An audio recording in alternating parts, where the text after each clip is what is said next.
Setelah Beilou menegaskan, kita sudah terpisah terlalu lama. Jika kita terus seperti ini, kita akan dihancurkan satu persatu. Kalau kita menyatu kembali, kita akan terlahir sebagai iblis kuno yang baru. Sedangkan 7 iblis lainnya, aku akan melahap mereka satu persatu. Kemudian bayangan darah Beilou menyerbu bayangan iblis. Energi spiritual iblis berubah menjadi kabut nyala api iblis yang menyelimuti area pertempuran. Di luar nyala api, Wang Lin sangat lemah karena kehilangan banyak darah. Meski begitu, mantra tombak bayangan iblis hanya tertahan sesaat oleh nyala api sebelum kembali menyerangnya. Saat tombak mendekat, Wang Lin menekan ujungnya dengan jarinya yang dipenuhi energi pembantaian. Kekuatan dahsyat meledak saling menggerogoti antara tombak dan energi pembantaian. Ledakan terus terjadi. Setiap kali energinya hampir runtuh, Wang Lin mundur sejenak untuk memulihkannya lalu kembali menahan tombak. Siklus ini berulang hingga dia mundur lebih dari 1000 kaki, sampai akhirnya tombak itu hancur oleh sehelai energi iblis. Setelah itu, Wang Lin segera pergi menuju tanah suci lembah iblis di pusat ibu kota negara iblis api. Tujuan Wang Lin jelas memecah penghalang iblis ibu kota mendekati iblis kuno untuk meminjam auranya demi memanggil bayangan darah Beilou, lalu mengambil benda berharga yang disegel oleh roh iblis kuno. Di dalam lembah yang sunyi berdiri sebuah patung besar yang menyalurkan energi spiritual iblis ke iblis kuno negara iblis api. Saat Wang Lin melangkah, patung itu menghentikan aliran energi dan membentuk avatar iblis kuno dengan 2 tanduk seukuran dirinya. Wang Lin tahu ia hanya bisa menang dengan menggunakan energi pedang Ling Tianhou. Tiba-tiba suara Beilou terdengar memohon Wang Lin untuk menghancurkan patung agar ia bisa menyatu dengannya. Sebagai imbalan, Wang Lin tidak perlu lagi membantu urusan penggabungan dengan 7 iblis kuno lainnya. Beilou juga menjanjikan 2 warisan iblis kuno. Setelah merenung sejenak, Wang Lin akhirnya setuju. Bukan hanya karena janji-janji itu, tetapi karena Beilou telah menyelamatkannya 2 kali dari situasi hidup dan mati. Wang Lin mengalirkan energi pedang Ling Tianhou ke jarinya. Cahaya emas menerangi seluruh lembah iblis. Melihat itu, avatar iblis kuno membentuk berbagai simbol iblis dari energi iblis di hadapannya. Wang Lin lalu melepaskan energi pedang Ling Tianhou. Badai energi pedang menyapu simbol-simbol pelindung berbentuk jaring yang dibuat avatar iblis kuno. Karena sebagian besar kekuatan iblis kuno sedang digunakan melawan Beilou, avatar yang tersisa hanya berada di ascendant tahap akhir, tidak mampu menahan serangan ini. Energi pedang Ling Tianhou menembus pertahanan dan menghancurkan avatar iblis kuno. Wang Lin langsung muncul di depan patung dan menekan tangannya ke sana. Terdengar teriakan berhenti. Sebuah tangan raksasa turun dari langit ke arah Wang Lin, sementara kabut iblis membentuk kepala iblis kuno yang menerjang berusaha menelannya.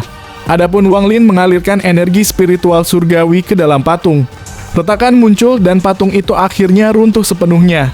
Serangan iblis kuno pun lenyap, jelas tertahan oleh Beilou. Saat patung hancur, energi iblis meluap dan memperlihatkan sepotong tulang tangan. Wang Lin segera mengambil. Begitu disentuh, kekuatan luar biasa menghantam jiwa asalnya dan menyeretnya ke ruang kekosongan. Di ruang kosong itu, Wang Lin merasakan pemahaman yang terus meningkat. Mantra yang pernah ia pelajari muncul satu persatu, berbagai adegan muncul di hadapan Wang Lin. Salah satunya adalah dirinya. Dengan gembira mengangkat batu besar menggunakan mantra dan akhirnya menghilang. Setelah itu, Wang Lin yang lain berjalan keluar. Lalu duduk di samping Wang Lin sambil terus memutar mantra atraksinya. Adegan lain menampilkan Wang Lin muda berambut panjang, bermata dingin, memancarkan niat membunuh yang mengerikan. Di depannya, para kultivator formasi inti tewas satu persatu. Sosok ini juga keluar dari adegan dan duduk di dekat Wang Lin membawa aura Ji-Realm. Kemudian muncul Wang Lin lain yang menggunakan berbagai mantra jari kematian, jari iblis, sungai neraka, semuanya keluar dari adegan masing-masing dan duduk bersama. Yang paling mengejutkan adalah Wang Lin berjubah abu-abu dikelilingi 1 juta untai energi pembantaian. Kemanapun dia pergi, kehancuran mengikuti. Semua Wang Lin ini berbagai adegan, ada yang berkultivasi, ada yang memperagakan mantra, bahkan ada yang menggunakan mantra berhenti langit. Wang Lin terkejut pemandangan ini sama saat mengambil mantra All Seer.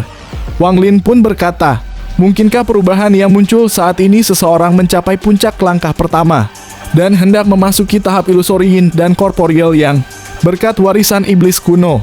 Aku bisa mengalaminya lebih awal. Saat semua sosok mulai memudar, yang paling cepat menghilang adalah Wang Lin berjubah abu-abu. Melihat kesempatan itu, Wang Lin segera melayang maju dan menyatu dengan sosok berjubah abu-abu melalui mantra pembantaian surgawi. Beberapa bulan pun berlalu, perang pun yang hampir seabad berakhir, negara iblis langit menarik pasukan. Iblis-iblis kuno saling melahap. Iblis kuno Beluo pertama kali menyelesaikan pelahapan, menyatu dengan iblis kuno dari negara iblis api, dan menjadi sangat kuat bahkan tidak membutuhkan darah Wang Lin untuk mengambil bentuk. Sementara itu, Wang Lin duduk bersila dengan mata terpejam di Danau Naga, di dekat ibu kota negara iblis langit. Dia memasuki kondisi misterius setelah menyentuh tulang, dan Beluo kemudian membawanya ke tempat itu dengan mantra. Ketika matanya terbuka, ada kilatan cahaya kemasan di dalamnya. Tanpa energi spiritual surgawi, dia terlihat seperti orang biasa. Beluo mengungkapkan bahwa ras iblis kunonya memiliki mantra kuno yang memungkinkan memahami langit dan bumi serta membuat mantra sendiri yang bisa digunakan pada makhluk lain. Namun hanya bisa dialami sekali seumur hidup kecuali bagi ras iblis kuno. Wang Lin merenung dan teringat sosok berjubah abu-abu yang seolah-olah hanya mimpi namun meninggalkan ketakutan. Suara Beluo kembali berkata bahwa ia memberikan warisan mantra kepada 2 kultivator lain dan mendapatkan pemahaman tentang mantra. Salah satunya bernama Sunyun memiliki bakat tertinggi, bahkan berhasil membuat mantranya sendiri. Bakatnya tidak kalah dengan klan iblis kuno. Setelah mendengar nama Sunyun dan merenung sebentar, Wang Lin membuka matanya dan bertanya tentang satu hal terakhir yang tersisa dalam perjanjian mereka. Tiba-tiba embusan angin iblis muncul di Danau Naga, membentuk pusaran mengungkapkan seorang pemuda mata hijau yang jahat mengeluarkan cahaya iblis yang aneh. Dia menatap Wang Lin mengingatkan bahwa dia tidak akan melupakan janjinya. Dia telah menggunakan mantra untuk menemukan tubuh temannya di pagoda. Dengan santai, Beluo melambaikan tangannya, bintik-bintik cahaya muncul dan bergabung membentuk gambar sebuah jurang besar yang tampak seperti retakan raksasa di tanah. Untaian gas hitam keluar cepat sesekali. Dia menegaskan bahwa tempat itu disebut jurang pasang surut oleh kultivator dan aura teman Wang Lin berada di sana. Ada 6 pintu masuk dan yang paling dekat dengan temannya itu adalah yang di negara iblis air. Wang Lin melihat gambar dan bertanya apa sebenarnya jurang pasang surut. Beluo menjelaskan bahwa itu adalah tempat di ruang yang telah runtuh berkali-kali, membentuk terowongan menuju bentuk-bentuk yang tidak diketahui karena ruang di sana selalu berubah. Di dalam terowongan ada kekuatan isap yang tak terbayangkan. Iblis kuno Beluo tidak mengatakan lebih banyak dan Wang Lin menyadari dia menyembunyikan banyak hal namun tidak memaksanya karena tahu itu sia-sia. Wang Lin kemudian bertanya apakah 6 pintu masuk jurang pasang surut sama dengan jalan keluar. Beluo menjelaskan bahwa hanya ada satu jalan keluar yang berada di negara iblis api. Dia kemudian meraih gambar jurang dan mengubahnya menjadi batu giok kemudian dilemparkan ke Wang Lin. Batu itu memungkinkan Wang Lin menggunakan perasaan ilahinya untuk meminjam pandangan Beluo dan melihat segala sesuatu di dalam jurang pasang surut sebagai hadiah penutup perjanjian. Wang Lin menerima dan mengucapkan terima kasih, lalu menghilang dari Danau Naga. Iblis kuno Beluo melihat ke arah Wang Lin pergi. Dia merencanakan untuk sepenuhnya menyerap 7 iblis kuno lainnya dalam 100 tahun untuk terlahir kembali, dan ingin melihat kondisi iblis kuno Tajia yang dulu mencuri hadiahnya. Dia juga menyadari Wang Lin memiliki aura dewa kuno murni di jiwanya walaupun samar, yang berfungsi sebagai pemulihan baginya. Namun membuatnya gemetar dewa kuno adalah klan yang memperoleh kekuatan terbesar setelah Orde Kuno runtuh. Aura di dalam tubuh Wang Lin sangat kuat, berasal dari dewa kuno bintang 8, bahkan mungkin bintang 9. Jika itu benar, maka dewa kuno bintang 9 bisa membunuhnya dengan mudah, bahkan jika ia bekerja sama dengan iblis kuno lainnya. Karena aura itu, ia bisa mengambil wujud dengan meminjam darah Wang Lin tanpa merusak pikirannya. Namun sebenarnya aura dewa kuno saja tidak cukup, harus ada sedikit garis keturunan kerajaan. Ia juga menyadari bahwa jika aura itu diekstrak dan diserap, maka akan menimbulkan masalah besar di masa depan, karena dewa kuno masih bisa hidup hingga sekarang. Meski ia mampu menahan godaan itu, ia ragu apakah iblis kuno Tajia bisa menahan godaan yang sama. Kembali ke jurang pasang surut, itu adalah bagian misterius tanah roh iblis, sumber fase pasang surut, dan telah menyedot banyak harta sihir, batu roh, dan binatang buah selama bertahun-tahun. Di kedalaman jurang pasang surut, hamparan kabut hitam luas menutupi tanah terbuka selebar 1000 kaki, di mana beberapa orang duduk dalam posisi lotus. Di tengah adalah Tanglang, ekspresinya dingin. Energi kematian tebal berputar di sekitar tubuhnya saat dia memegang dan membelai tengkorak berbentuk aneh. Di sisinya duduk 4 orang mengenakan jubah biru dengan pedang besar di belakang. Tiba-tiba seorang pria berjubah biru keluar dari kabut dengan wajah pahit, melaporkan bahwa binatang buas di dalam kabut tidak menyebar dan justru semakin banyak. Tanglang menjelaskan bahwa binatang buas di sini berasal dari berbagai ruang dan diperkuat oleh kekuatan misterius tempat itu. Tiba-tiba Chenlong yang sejak tadi diam akhirnya berbicara. Ia berkata bahwa binatang-binatang buas ini sangat banyak dan ganas, biasanya jenis seperti ini terkenal, tetapi meski sudah lama berpikir, ia tidak bisa mengingat makhluk apa sebenarnya mereka. Tanglang tahu bahwa Chenlong sangat licik, ia adalah pemimpin senior, murid tercinta Ling Tianhou, dengan kultivasi tersembunyi tahap awal Ascendant, meskipun tampak akhir transformasi jiwa. Bahkan Chou Nu yang mencapai pertengahan Ascendant sangat hormat padanya. Setelah mendengar kata Chenlong, Tanglang lalu berkata bahwa ia tidak bisa mengenali jenis binatang buas tersebut meskipun mereka tampak terkenal. Binatang buas ini kemungkinan tersedot oleh fase pasang setiap 5.000 tahun dan telah lama berada di sana sehingga wajar tidak dikenali. Setelah itu semua diam, gelombang raungan tajam datang dari dalam kabut. Muncul binatang buas dengan rambut hitam, mulut tajam, dan sayap yang mengepak. Mata merahnya memancarkan cahaya intens dan dingin serta mulut panjangnya yang mengerikan. Jika Wang Lin melihatnya, dia akan segera mengenali binatang buas tersebut meskipun warnanya bukan keemasan ungu seperti yang dia kenal. Wuma di sebelah Chenlong menyadari bahwa Shen Hou telah tewas, tubuh dan jiwa asalnya dimakan. Chenlong menunjukkan ekspresi pahit dari 12 pedang, selain Wei Yan yang telah gugur serta Zisu dan Haizu, 9 anggota lainnya semuanya mengikuti Tanglang menuju jurang pasang surut ini. Karena tergoda oleh harta terbesar tanah roh iblis. Tujuan mereka bukan hanya warisan iblis kuno, tetapi juga harta langka yang tersedot ke tanah roh iblis di Laut Roh Iblis Timur. Meski Chenlong merasa ada kejanggalan, ia tidak punya alasan untuk menolak. Ia hanya membuat rencana agar mereka terpisah, Chou Nu sebagai pemimpin salah satu kelompok untuk masuk melalui pintu yang berbeda, dan meninggalkan Zisu serta Haizu di luar. Awalnya perjalanan lancar, tetapi setelah Tanglang mengambil benda misterius dari sebuah gua, mereka diserang binatang buas tak dikenal dan terperangkap di jurang pasang surut selama hampir 100 tahun. Jurang itu tanpa siang dan malam dipenuhi kabut gelap, dan siapapun yang keluar akan diserang binatang buas tak terhitung jumlahnya. Shen Hou tewas saat mencoba menerobos secara paksa. Chenlong menyadari bahwa bahkan mengumpulkan seluruh energi pedang pun tidak cukup untuk melarikan diri. Merasa keadaan tak bisa dibiarkan, Chenlong dan 4 murid sekte Daluo mengepung Tanglang dan menuntut penjelasan tentang apa yang ia ambil di gua. Tanglang menunjukkan sebuah telur oval yang dipenuhi aura kematian. Tatapan Chenlong tertuju pada telur itu. Dia memahami bahwa kultivasi Tanglang berkaitan dengan kematian, sehingga memanfaatkannya untuk meningkatkan kultivasinya. Namun dia tidak yakin apakah inilah tujuan Tanglang yang sebenarnya. Tanglang lalu menegaskan, demi tuanmu aku mengabaikan sikap tidak sopanmu. Jika terulang, jangan salahkan jika aku kejam. Bahkan saat aku berkultivasi kalian belum lahir, tidak ada yang berani berbicara seperti ini. Chenlong menunduk lalu berkata dengan hormat bahwa mereka hanya tidak sabar karena telah terjebak hampir 100 tahun. Tanglang menutup mata dan menjawabnya bahwa tidak perlu terburu-buru. Dalam 100 tahun, guru kalian akan datang menyelamatkan semuanya. Chenlong duduk bersila dan merenung. Dia menyadari ada kejanggalan pada Tanglang, ia tampaknya sengaja ingin tinggal di sini, pasti dengan alasan tersembunyi. Sementara itu, Wang Lin bergegas menuju pintu keluar jurang pasang surut di negara iblis api. Menurut Yaok Siksu, token tersembunyi di kedalaman jurang pasang surut.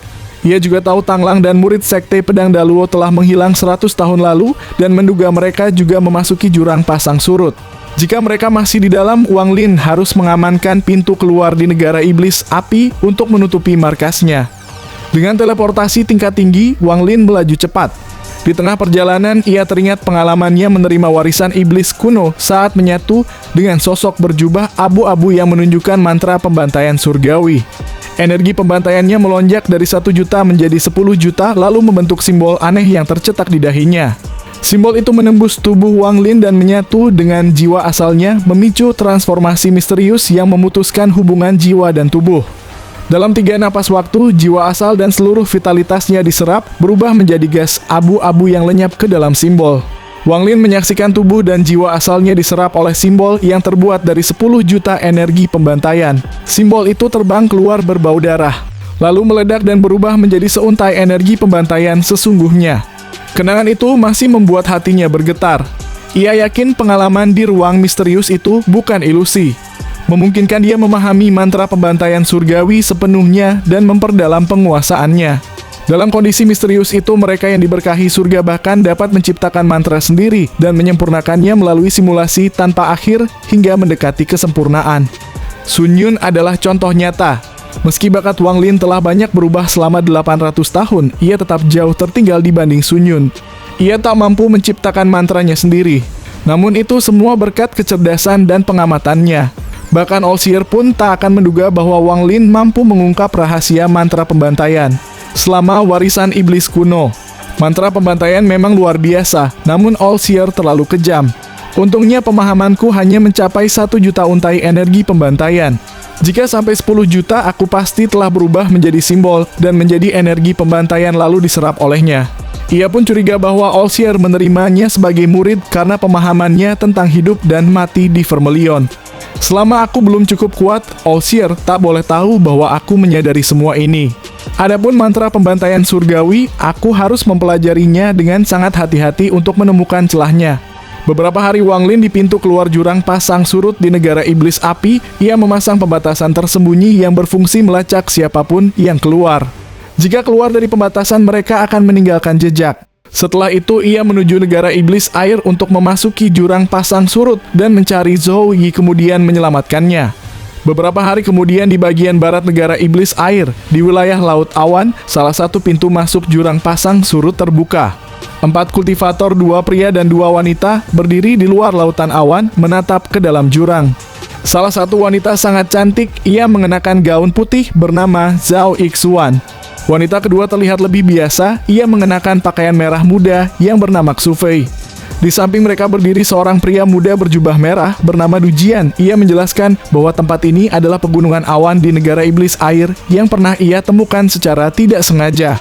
Menurutnya, tempat ini berada di satu tingkat di atas alam surgawi. Lalu ia meminta pendapat pria berjubah hitam yang bernama Murong Zuo. Murong Zuo menjawab bahwa tempat ini memuaskan, lalu kembali diam. Du Jian sudah terbiasa dengan sikapnya. Zhao Ixuan berkata bahwa tujuan Du Jian hanya bukan sekedar lautan awan.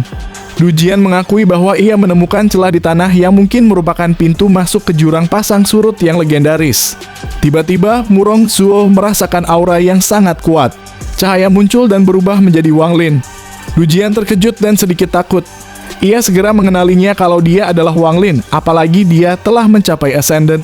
Wang Lin berhenti dan mengamati mereka. Ia langsung menyadari bahwa Murong Zuo cukup kuat karena mampu mendeteksinya dari jarak jauh, menandakan ia juga berada di tahap awal Ascendant. Wang Lin lalu memusatkan pandangannya pada pria berjubah merah yang ia kenali sebagai murid divisi merah dari Sekte Nasib Surgawi.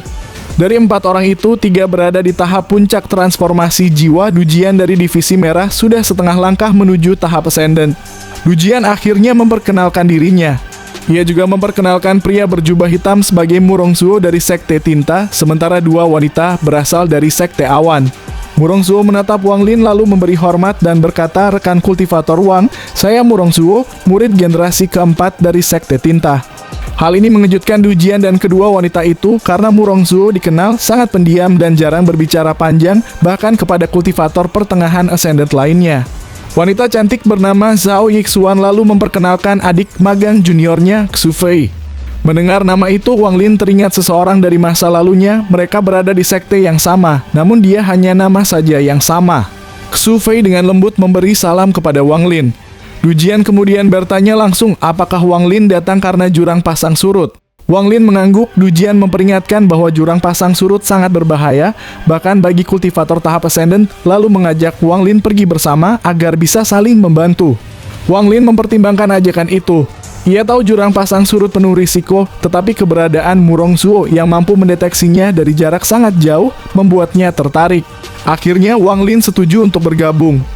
Du Jian tampak senang, tetapi di dalam hatinya ia menunjukkan kebencian. Ia ingat Wang Lin dulu hanya berada di tahap transformasi jiwa, namun dalam waktu sekitar 1 abad sudah mencapai tahap Ascendant. Kelima orang itu lalu melanjutkan perjalanan menuju pegunungan lautan awan. Daerah itu dipenuhi awan menciptakan pemandangan seperti gunung dan lautan yang menyatu, indah, megah, dan misterius. Zhao Ixuan sesekali menatap Wang Lin, tetapi ia sama sekali tidak bisa melihat isi hatinya.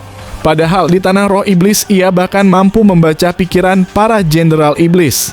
Dalam 100 tahun terakhir, hanya ada 2 orang yang tak mampu ia pahami. Orang pertama adalah Chen-Long, diselimuti kabut yang berubah menjadi pedang saat ia mencoba melihat. Orang kedua adalah Murong-Zuo, kadang jernih, kadang gelap, membuat pikirannya sulit lihat. Wang Lin adalah yang paling misterius, tanpa kabut atau ilusi, ia menutup pikirannya dengan kekuatannya sendiri. Saat Zhao Yixuan mengamatinya, Wang Lin tiba-tiba menoleh dan menatapnya tajam. Namun tatapan itu terasa seperti peringatan yang menembus pikirannya. Ia bahkan tidak menduga Chen-Long saja baru menyadari keberadaanku setelah mantraku diperkuat. Murong-Zuo pun hanya menangkap jejaknya. Namun Wang Lin langsung merasakan begitu aku berniat bergerak. Zhao Yixuan segera menyembunyikan perasaan itu. Di sisi lain, Wang Lin menilai mereka berempat berbahaya dan penuh perhitungan. Ia merasa satu orang tidak boleh diremehkan, wanita bernama Xu yang terus memancarkan perasaan aneh. Tak lama kemudian, mereka menembus awan dan tiba di depan sebuah jurang raksasa. Terima kasih sudah menonton, sampai jumpa di episode selanjutnya.